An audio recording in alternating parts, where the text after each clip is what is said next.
Namaste to all of you. I'm today going to interact with one of the most influential human beings on the globe today, Subhash Patri. This conversation, we have termed it as Birth and Death, Conversations on Life. And Patriji is known for his straightness, not a kind of blunt straightness, but a straightness that is so refreshing.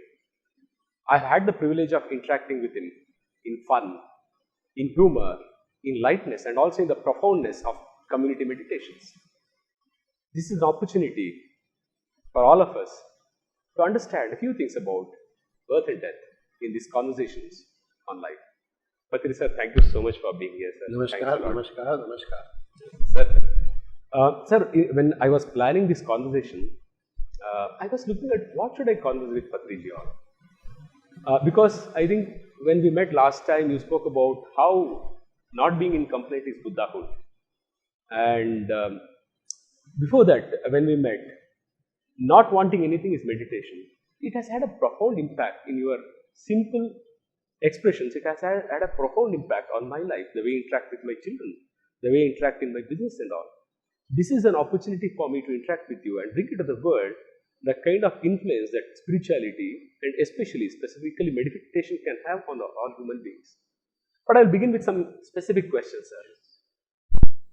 Now, one of the most important questions I have in my mind is, where does actually life begin? Does life begin with birth? Or is life, even before birth? Where does life actually begin? Before you came into this room, were you living? I was. Okay, same thing with this. Before we come into this body and this world also, we were living. You are living. So, life is beginningless, Correct? and endless. Uh-huh. That's why it is called as Anadi Ananta. Mm-hmm. Life is beginningless. Correct, sir. And endless. Yeah.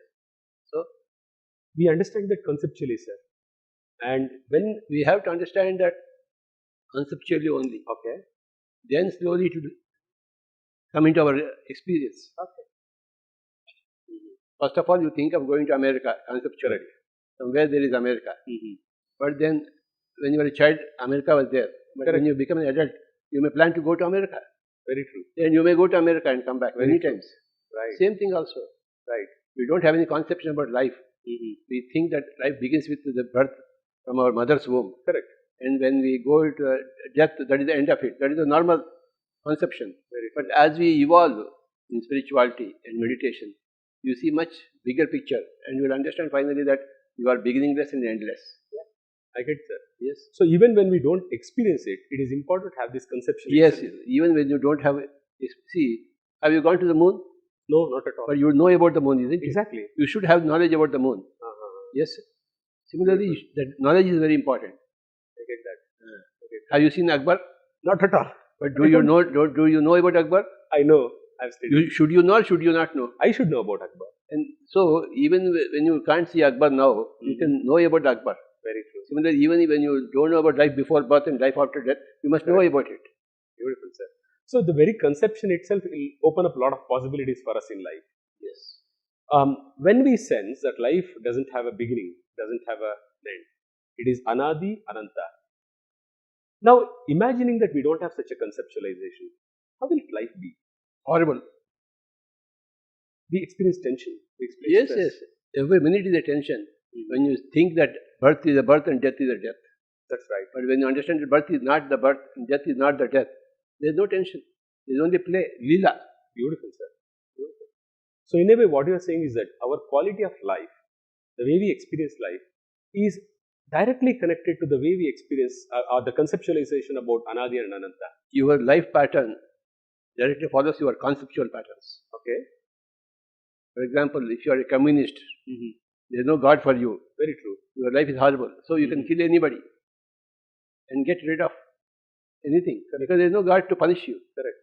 But when you understand that there is a God and you have to follow the law of karma, that whatever action you do will have repercussions, your whole actions will change. That's right. That's right. So your concepts determine your life patterns. I get that, sir. Exactly. You know, the way we think, the way we conceive the world actually determines the way we live our life, the patterns that we follow. I get that. So, what is that your concept of life and death? That's very important for every person. If you have you can have two kinds of concepts. You can have a right concept, you can have a wrong concept. If you have a wrong concept about it, which is not in line with the truth of the subject, Correct. then you will have an unhappy life. That's right. And if your concept is on the right track, Correct. is aligned rightly Yeah. with the actual truth, then your life is very smooth. Can I venture to ask you, sir? Do you remember as a bifurcation between your life before enlightenment and after enlightenment? Of course, so. How is it different? See, before enlightenment, my enlightenment, Yeah. I was searching for enlightenment. Sometimes very consciously, sometimes very unconsciously. Very true. But I knew that I was searching for enlightenment. So when I became enlightened, I knew that I became enlightened. I get that. It's like this, when you are hungry, you know that you are hungry. When you have eaten something and the hunger is no more there, you know that there is no hunger. Very true. Same way, when you are not enlightened, you are still confused, you don't know what path to follow in your life. What is your future for you? You are tentative. Your actions are tentative. Exactly. But when you become enlightened, you are no more tentative. Yeah. You are certain what to do, what not to do. Very true. William Shakespeare said, to do or not to do is $1 million question. Correct. Before enlightenment. Correct. But after enlightenment, Yeah. you are definite what to do, what not to do. True. True. So that question doesn't arise. In fact, I think you said right. The ultimate question that we all get into is to do or not to be is the question. That's it. You know, we are all always entangled in that question, to do or not do and all. That is common for every person who is not yet enlightened. Okay. And that question doesn't at all. That question gets dissolved once you become enlightened. So, since we were talking about birth, none of us have, at least I don't have the memory of my childhood. Nobody has. Nobody has. See, when they come into meditation, Buddha had got no idea. Only when at the age of 29 he started search for truth. Okay. Then by the age of 35 he got enlightenment. Acha. So it took 5.5 years for him Okay. after he began the sincere search. So it takes time. For Mahavir it took 12 years. For you and I it will take different times. Correct. For everybody it's a different time. Once they begin the search, then they complete the search. I get that, sir. So the time depends upon your own circumstance, your past lives. That's right. Your determination and all these things. So, when we were born, I mean, we were born to a particular parent, in a particular community, in a particular region, to a particular kind of economic status and all. In fact, we don't have any control on the kind of life that we choose to when we are born. That's the way we think. We think. But when you become enlightened, you will understand that you have chosen your own parents, you have chosen your own birth, whether with eyes or without eyes, you choose. Okay. Sometimes you choose your own. You want to be raped and you understand what is getting raped. So you plan even that. And come here. So many things you plan. Every important twist and turn in your life you plan. But you will understand this only after your enlightenment, not before. That's right, sir. These are common things for everybody. Right. Now, given these circumstances, which is our life is actually predetermined in a way, pre-planned in a way, and it has a design, and there is a choice that we have made of the parents or the kind of, including experiences of rape, as atrocious as that. There is a choice that we have made. In that choice, there is an aspect of learning that we are inviting ourselves into. We want to experience that, or it is like in a film movie. You say somebody chooses to be a villain. Yeah. Then he has to rape somebody. Correct. He has to kidnap somebody. Correct. He has to murder somebody. True. But all these are actions. True. That's true. Only in a drama. Yeah. So all the world is also a stage. We are all here to act. So from the other side, it's all a drama. Correct. So you choose your own experiences. Whatever you want to undergo. Why people want to choose villainous roles? Why not hero roles? No, it's not like that. A film requires all kinds of roles. Correct. That's right. So you will choose your own difficulties. Correct. challenges in your life and come here to improve yourself. That's right. See, if you are as an actor, if you are good as a hero, then you must be good also as a villain. Very true. Because you are acting it out. You are just acting it. Correct. And you jolly well it act is it your out. action capacity that you are testing. Correct. Okay. Whatever be the role. Whatever be the role. Whatever be the role, you act it out. You may act like a madman also. Correct. So now, these are all very, very interesting. I mean, the way you are talking, if I listen to all these things on a train conversation or just sipping tea somewhere with friends and I listen to this conversation, I don't think I will have an impact. As I sit here with you, directly in touch with you, there is an impact on me. In fact, if you believe me or not, I have prepared with some text. But as I'm conversing with you, you can notice that I'm not even looking into the text. Naturally, you cannot look into the text. I'm not looking into the text. There is a flow. Now, with this, what I want to relate is, parents are there. I am a parent. I have a 17-year-old daughter and a 9-year-old son. And when my daughter was born, I started experiencing anxiety about how my daughter will learn or not, whether she will learn ABCD or not and all. But only when I crossed that stage of being the father of a very young child, I started sensing that it was not necessary, totally unnecessary. Now, you being here and having had one of the finest architectural pieces in India, like Pyramid Valley with beautiful pyramid around pyramid energy and all, what role, sir, do you think that Pyramid Valley can play in adding value to the young parents' life so the children get added value? Pyramid Valley is the best place in the whole world. Yeah. To train every kind of person. You are a parent or a child, teacher or a student, king or kingmaker. Correct. Everybody has to learn from Pyramid Valley. Correct. So Pyramid Valley has got contribution to the whole of mankind. Okay, in every department. Because without spirituality, your material life is always full of problems. That's right. Only spirituality will help you. Correct. And this Pyramid Valley is the headquarters of spirituality, the headquarters of spiritual science, the headquarters of spiritual compassion, spiritual temper. So everybody should come here. Parents and children, both. So as parents come here, I am very sure that parents will evolve. They will experience something within themselves which will help them expand. Yes. Now, in that expansion, that's what I have experienced in my life.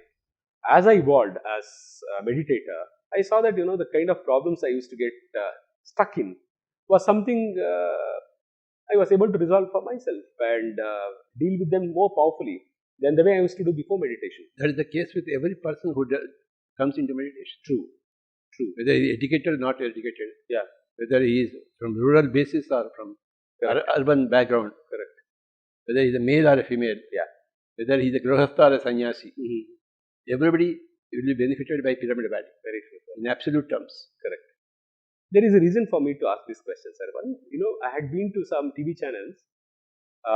They had called me to interact about some WhatsApp, video that was circulating around about a child being mistreated. The child is being taught some tables and the child is not able to recite the tables properly. And the parent, I think, or the tuition teacher gets extremely angry and keeps on punishing the child. Somehow that video was there and it got circulated. Now, this will certainly have some impact on the child in the long run, short run. But first of all, you can never have that, you don't have the right to touch the body of anybody else. That's right, sir. More so children. Correct. The males are ill-treating the females, and both the parents are ill-treating their children. The teacher is ill-treating the student. You cannot manhandle anybody. Okay. That is prima facie rolled out. Absolutely. That's a big crime. Correct. What right have you got to put your hand on anybody else's body? Right. No. Correct. You don't have. So, you can verbally correct him. Correct. But not. We can't.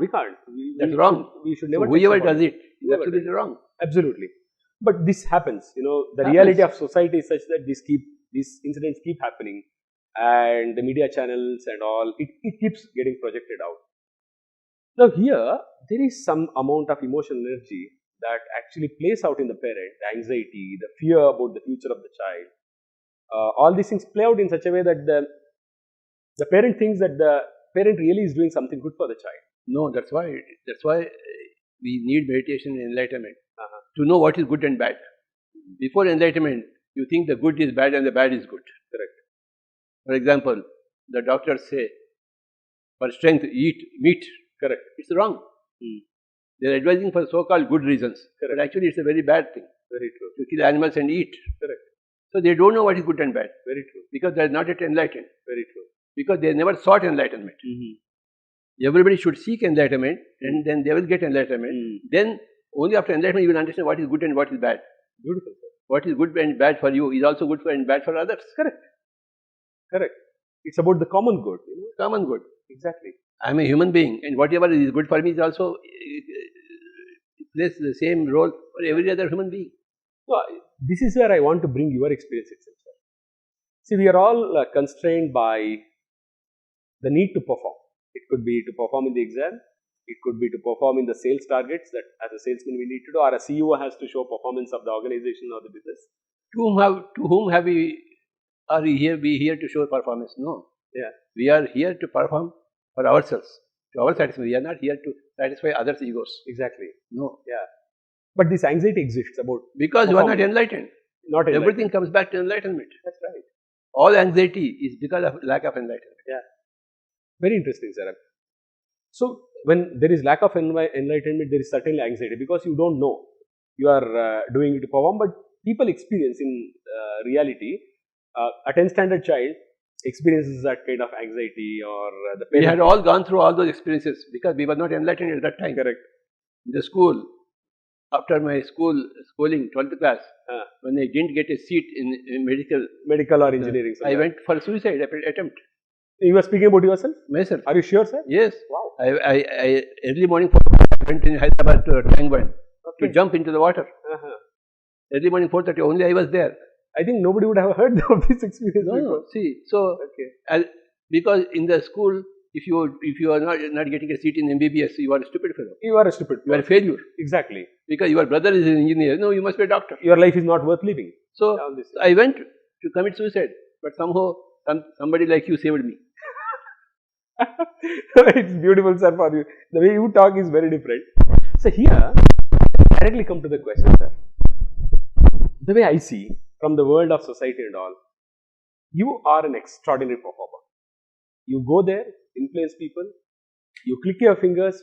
I mean, I'm using in metaphoric language. But when you conduct Buddha Purnima here in Pyramid Valley, or when you conduct the Maha Dhyana in Hyderabad, Kartal, it's not easy to have 50,000 people. 50,000 people coming there meditating, 5,000 people coming there meditating, and that you do quite effortlessly. And that's what I see as performance.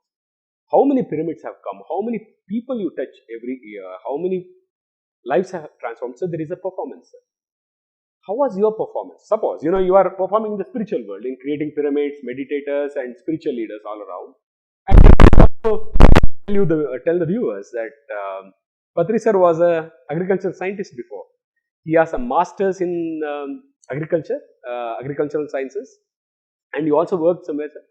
I worked in a fertilizer company. He has worked in a fertilizer department for 17 years. Which department, sir? Marketing department. In the marketing department of fertilizer company. There also there was some performance of yours, sir. Of course. That was in a way your professional life. And here you have a performance in the spiritual life. Just for the sake of a conversation, how do you compare these two performances? See, in my company, for the first 3 years, I worked hard because I didn't know the subject. I was new to marketing. It was very interesting and I worked hard. And it was giving me a lot of satisfaction. Not that I perform in others' eyes, but I really perform in my eyes. After 3 years, when I got into routine, then my attention diverted from material life to spiritual life. Then I didn't care for my job. So I just worked for the sake of my salary.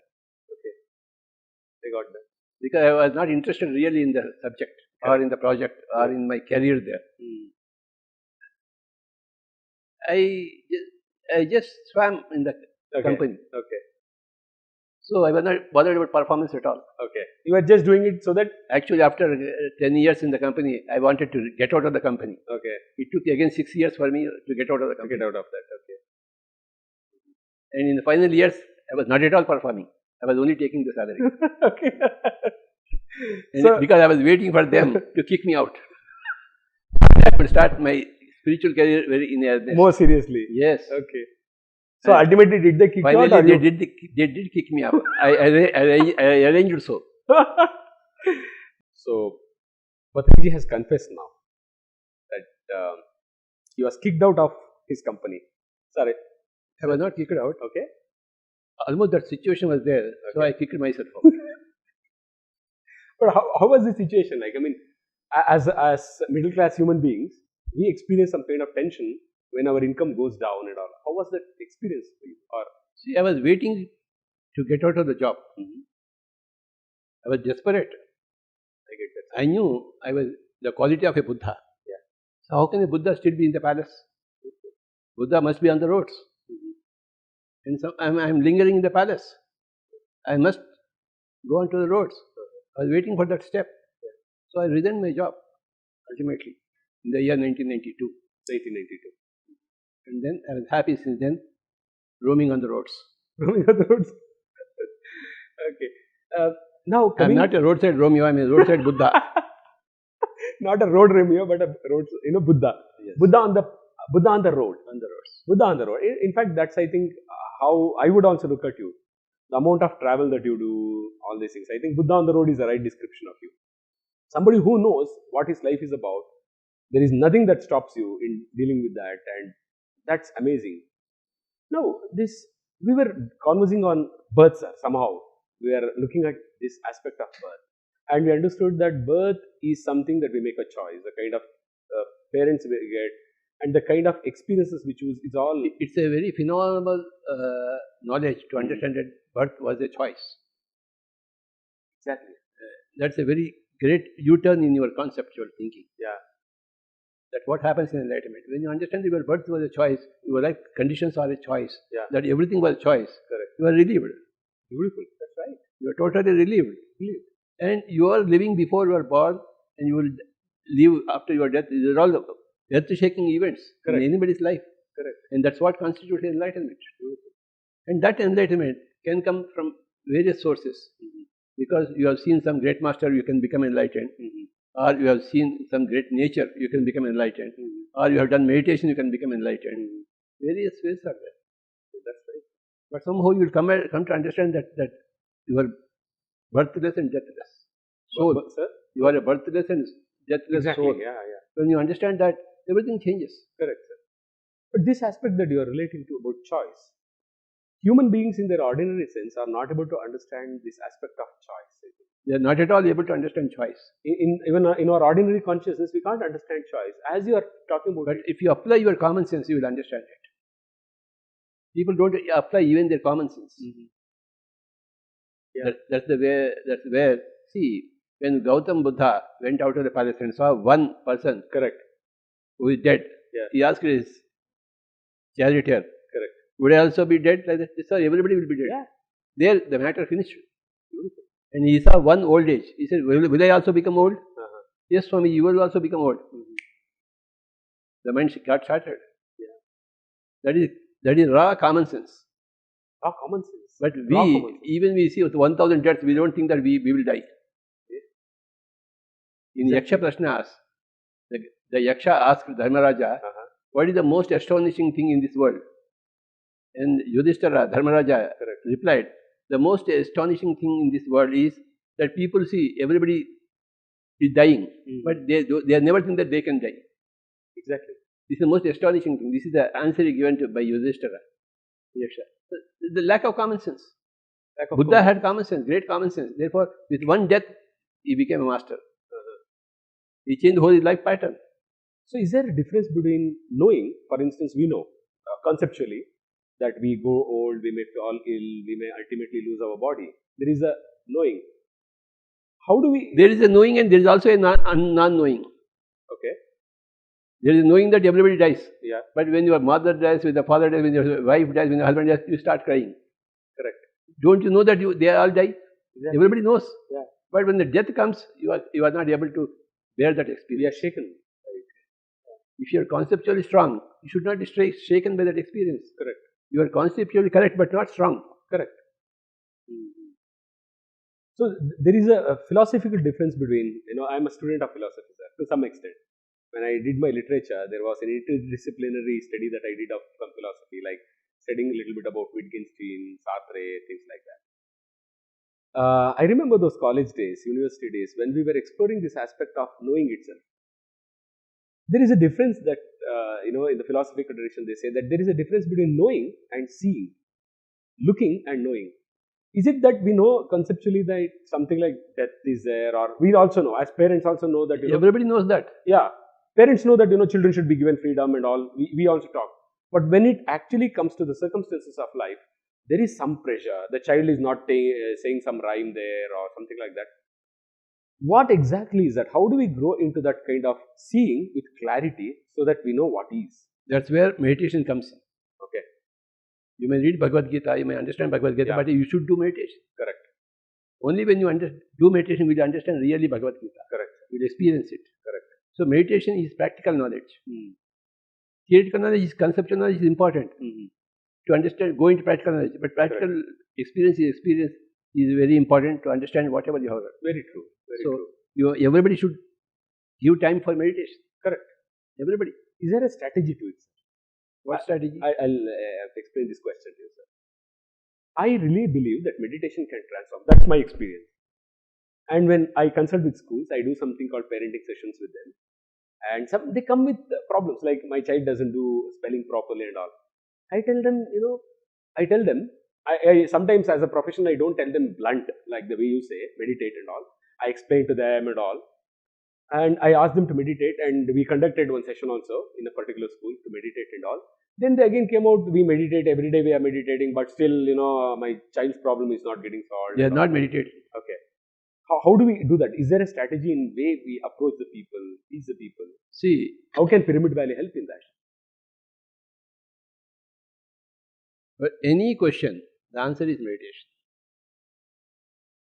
Even to this question. Small question or big question. Correct. For any problem, the answer is meditation. Small problem or big problem. So, and meditation is not so very easy. Correct. It's a difficult proposition. It demands a lot of concentration, a lot of willpower. Correct.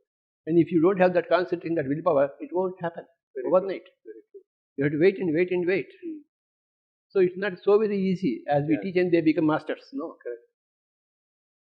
Correct. So a lot of determination is required. Very true.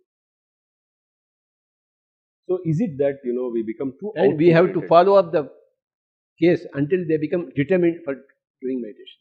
We have to give constant inspiration to them. Okay. That's what happen overnight. Exactly. That's what we should follow. We stand for them. We allow them. Once a month they come to you for consultation. It will allow them. They have to be daily at you, and you have to be daily at them. Correct. That's right, sir. So once you are behind a person and make him do meditation, he will become master meditation, and he will educate 1 lakh people. Correct. That's right. You don't have to consult and give advice to 1 lakh people. At least one person. You train them, and that one person will train others. Correct. So that one person you should train, like Arjuna got trained by Drona. Correct. Drona was training everybody. Exactly. He was so you should train your people like that. Correct, sir. I get that. Krishna had got 4 disciples: Rukmini, Uddhava, Arjuna, and Vidura. Vidura also. 4 people. He trained only 4 people. Okay. Trained in this. Trained particularly. Concentrating on them. He must have spoken to everybody on spirituality, but he chose these 4 people to train them. Wow. Is there a reason for that choice? It's very interesting to know that. See, Krishna trained Rukmini, but he did not train Satyabhama or other wives. Correct. And he trained only Rukmini Devi because she had that quality. See, if you don't have the aptitude, you can't train them. Exactly. If they don't have aptitude for meditation, let them come for the next lifetime. So what? Exactly. Where is the hurry for you? We have got eternity on our hands. When you are enlightened, there is no hurry. Very true. And there is no worry. Exactly. At the same time, you don't waste your time. You don't waste your time. Because you won't waste your time. Krishna will not waste his time on Satyabhama teaching meditation. he will not listen to him. Exactly. Rukmini will listen to him for meditation. So he will spend more time with Rukmini to teach meditation and no time at all with Satyabhama. In a way, you are saying that the master delicately knows what is important to be done and does it. And what is the attitude and aptitude of others? Correct. It's not what my attitude towards you. What is your attitude and what is your aptitude? Correct. Along those lines I will move. Exactly. And not all people are in a hurry to learn meditation. It's not. Only some people are in a hurry to learn meditation in this lifetime. Yeah. The other people will become thirsty for meditation next lifetime. Correct. So what? Yeah. Your eternity itself. Exactly. You have all the time. So we are not actually behind any person who is not worthy of your attention. True. They must be worthy of your attention. Correct. Yes. I've got my own brothers and children, brothers and their children, and my sisters and their children. Yeah. They are not at all interested in meditation. Okay.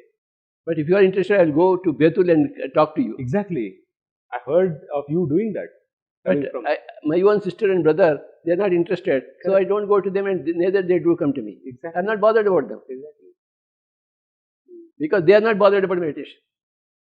All my family members, my blood relations, nobody is interested in meditation. Okay. Nobody means nobody. So who cares?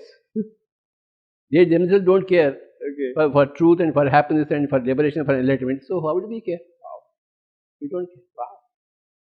Wow, this is a beautiful thing. It's just a wow moment in the sense. Personally, also, all my struggle is about seeing to it that my mother says Shabas to me. My father somehow approves of my work, or my wife says, darling, you have done a great job. It's all about approval. And you here, just look at what matters to you, what matters to the world of meditation. Go ahead and do it. That's all. Beautiful. It's so beautiful, sir. It's such a beautiful thing. Now, somehow I want to connect this conversation. I don't know whether I am trying to force an outcome, but you can't force an outcome. You can't exactly. Especially meditation quite seriously. I took meditation quite seriously because I found that my income is expanding.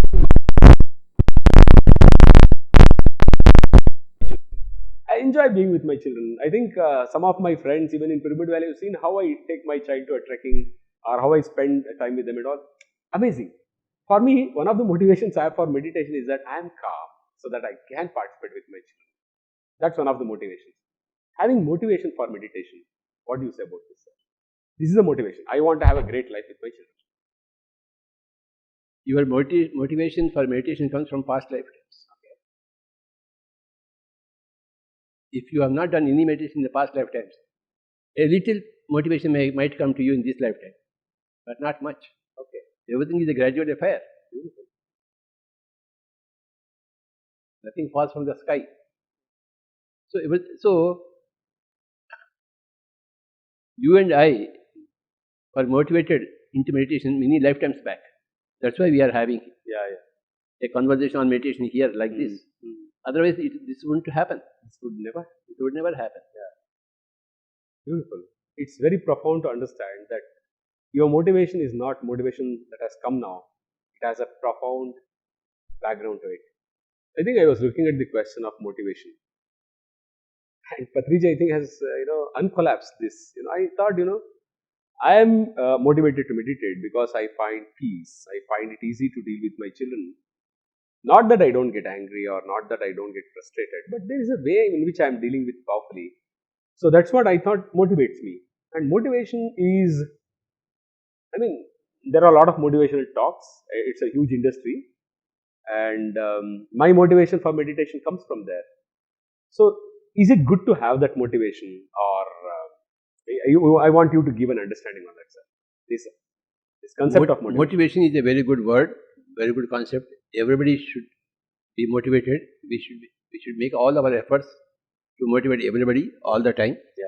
Given all that, motivation for meditation, enlightenment comes only from past lifetimes. In Bhagavad Gita, Krishna says, bahunam janmanamante gnanavan mam prapadyate. Okay. Some. Bahunam janmanamante, and after many lifetimes, gnanavan, a man who has got some common sense. Correct. Mam prapadyate. Mam means meditation. Okay. He's talking about meditation. He's not talking about his personality. Exactly. He will start worshipping meditation. Mam prapadyate. Mam is not Krishna. I know. Mam is meditation. Yeah. So bahunam janmanam ante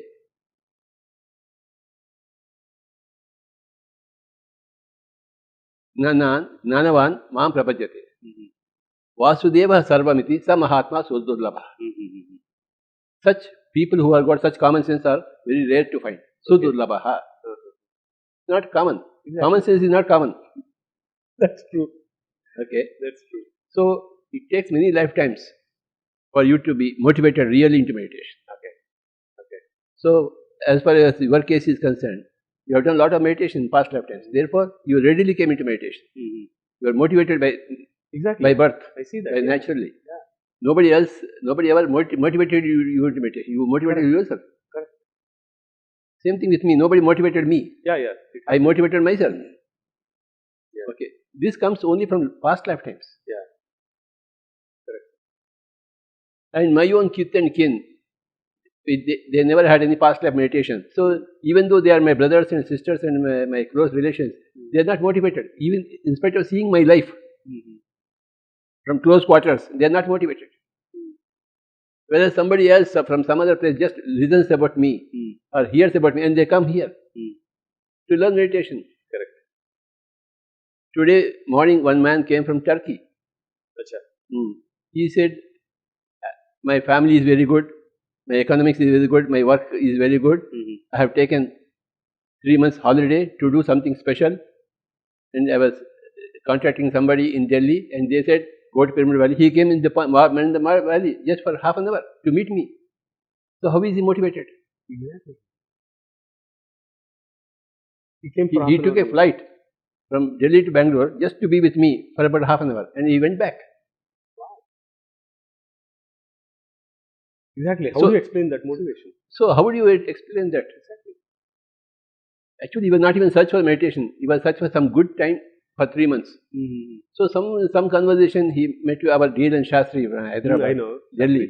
So he said, this man wanted to go to some Dalai Lama, some other place. Because people know about Dalai Lama. Correct. Nobody knows about me. So when D.L. Shastri spoke about me, he took a flight and came here in the morning. Okay. Spent about 1 hour with me. He went back. Okay. Good. So that is called a motivation. Correct. Who motivated him? Nobody. His own previous life samskaras made him take that decision. That's right. That's right. You can't explain such motivation where people take a 3-hour flight. That is why bahunam janmanam ante. Exactly. Gnanavan mam prapadyate. Vasudeva sarvamiti sa mahatma sudurlabha. Such people are very rare. Very true. It's very rare to get such Very people. rare to get. That's what I told him. It's a very rare species you have. Correct. You came all the way from Turkey. Yeah. You got 3 months free time. He said, I have got 3 months free time. Correct. I want to do something special. Yeah. And this fit in with that concept. So, I mean, the way I am looking at it is that, of course, there is a motivation to which we meditate because, after some time I find it, I enjoy my flights and train journeys because I get my full time to meditate.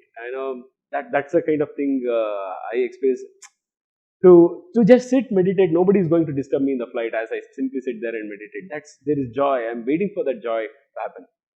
And in being in that joy, I'm able to see that had I not come into meditation in the year 2005, you came there, 2005, I entered the world of meditation, and I think I meditated for 1 hour. That was a very profound experience. I felt so fresh the whole night. Next day morning I was feeling Say fresh. a few words about yourself for the sake of everybody. Who are you? What are you? Your name, your profession, and Sir, how we met each other. I will talk my profession in a way that should really be an impact on people. In fact, I should tell sir, I'm an educational consultant, and when I met Patri sir in the year 2005, I was a principal in a school called Satpura Valley Public School, and it was an experiment. Where was it? In which state? It is in Madhya Pradesh, exactly midway between Nagpur and Bhopal, and so that's where I first met Patri sir. And I was the principal in the school there, and it was an experimental school where we were looking at freedom for the children, burdenless education, integration in learning, community learning enterprise, all these things. But there was so much of tension and confusion about it. It was September 2005. I don't remember the date. If I had maintained the diary, probably I would have mentioned it. He came there, and we were a group of around 10 people, and I was embarrassed that Patri sir has come all the way and only 10, 12 people are there. But Patri sir had the same enthusiasm. That was amazing. Same energy, same enthusiasm. Then he called me to do the introduction. I did some introduction. Then we meditated. I think that was the first meditation I had. And one experience I can tell you is that before doing meditation, I remember talking to one of my friends where I said, this school is not running well, people are complaining, management is not supporting, teachers simply take off, they just send me an SMS saying that they don't want to come today and all. Struggle. 2 months later, the same person called me and I told him, wow, the school is working wonderfully and all these things. Then the same person asked me to give the phone to my wife because he knows both of us. And then he asked my wife, what? The school has changed so much. My wife said, no, the school didn't change. Jagdish has changed. This is my experience there. So in a way, me being into this world of meditation, I think has protected a lot of children's lives. I have contributed to the lives of children. My own children and my wife, I think the kind of influence I have on them is far better than what it was before meditation. So there is a way in which I'm thankful, I'm really grateful that I'm able to protect the interests of children in the way it needs to be protected. Rather than, as you said initially in the interaction, that we have no right to test it. In fact, I believe that we have no right to even corrupt their consciousness by telling them things that may not make sense in the long run. So I think this conversation is very important for me in the sense that, it is about how we protect what we are meant to do. About, we are taken birth, we do that. But one thing here, sir, I got it because you were there. Because you were there. You had a masterful influence. I went there because you wanted that to happen. What do you mean, sir? Yes. What I mean, I can sense the beauty in what you are saying. But what is that actually? That I remember you saying that. When the disciple is ready, master will appear. So the master will appear only when the disciple is ready. Okay. When the disciple is ready, master will appear. वो चप्पल पार कर आ जाता है. Correct. So that's what happened. Exactly. Because you were ready. I was beautiful. It was a beautiful experience. Yeah. For me. It's a very profound interaction. Sir, for young parents who are about to become parents, who are just married, or who have very young children, who are struggling for admitting First their of all, school. you cannot marry without being a meditator. Okay. You cannot produce children without getting a certificate from me that you are a meditator. Beautiful, sir. Because marriage and children, parenting is a very big subject. And see, for driving on the roads, you need a license. For marriage, you don't need a license from me. Exactly. We require that. Before you get married, again, you come back to me. But you can see my hair, I'm married now. I have a 17-year-old daughter. But I believe what you are saying, sir. I really understand what Even for a driver, you need a license, driver's license, whether you are a proper driver or not. Okay. Unless you are a proper human being, how can you get married? Exactly. So who will give you a certificate that you are a proper human being? Yeah. And how will you become a proper human being? Yeah. Only when you will do meditation. Yeah. Exactly. So let this be known to the whole world. Whoever wants to get married, first get a certificate from me. I think this is a very beautiful way of concluding this conversation before we begin some more. It's very beautiful, sir. I am very sure that it's not just insightful, but also quite entertaining in the conversation. I look forward for more conversations. Ultimately, before getting married, before becoming a parent, you must come into meditation. After becoming a parent, sir? Before you decide to become a parent, you must come into meditation. Very sure. But some people have become parents now. So better late than never. Better late than never. That's it. That's it, sir. But they are already late. Exactly. But better late than never. I was late. But I am better late than never. I got into that. Sir, thank you so much, sir. I really enjoyed this conversation. It's humor. There is a lot of heat here, but this is profound. Thank you so much, sir. Thanks a lot. Bye-bye, sir. Thank you, sir. PMC நேயர்களுக்கு ஒரு வேண்டுகோள். Video மூலமாக மேலும் ஆன்மீக தகவல்கள் பெற விரும்பினால் subscribe எனும் பட்டனை அழுத்தவும். இதை பற்றிய அறிவிப்புகளை அறிய வேண்டுமானால் பெல் எனும் பட்டனை அழுத்தவும்.